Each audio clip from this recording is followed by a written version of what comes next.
My husband snapped. Stop acting like you own me. You don't get to tell me where I go or who I'm with. Everyone laughed. Can you imagine the sting? Standing there, frozen in a burgundy dress, champagne flute trembling in my hand, as my husband's cruel words echoed through a room full of strangers. Stop acting like you own me, Ruby. You don't get to tell me where I go or who I'm with. 17 agonizing seconds. I counted every single one.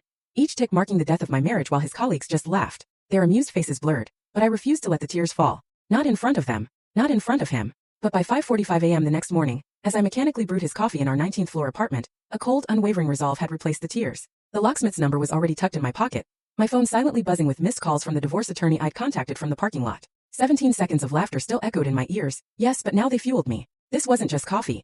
It was the first step in a calculated demolition. The coffee maker gurgled its morning tune, a soundtrack to my quiet fury. And there he was, Carter, sleeping soundly in our Egyptian cotton sheets, utterly oblivious. Oblivious that his little performance last night had just detonated everything. 2 sugars, no cream.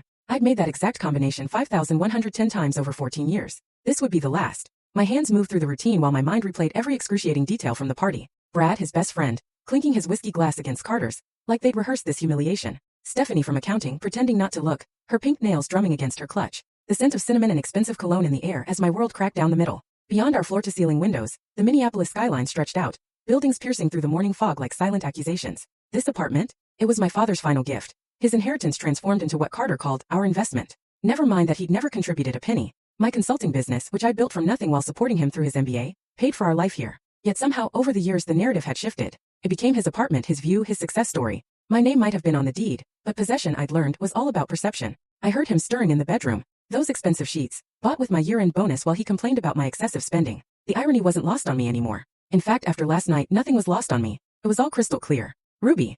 His voice. It used to make my stomach flutter, honestly. Now, it just scraped against my nerves like gravel. Coffee ready? On the counter. I called back, my voice as steady as a news anchor delivering tragedy. I listened to his footsteps padding across the hardwood floors. We'd argued about those. He wanted marble, I wanted warmth. We compromised on hardwood, which meant I paid for what neither of us truly wanted. He emerged, a picture of effortless masculinity in his Princeton boxer shorts, shoulder muscles rolling as he stretched. Carter maintained his body with the dedication of someone who believed physical perfection could compensate for character deficiencies. At 41, he still looked like the man I'd married at 27. Except now I could see past the surface to the hollow architecture beneath. What time did you get home last night? He didn't even look at me as he grabbed his mug. Casual, like asking about the weather. Full story on the channel. Link below. Click now and watch what happened next.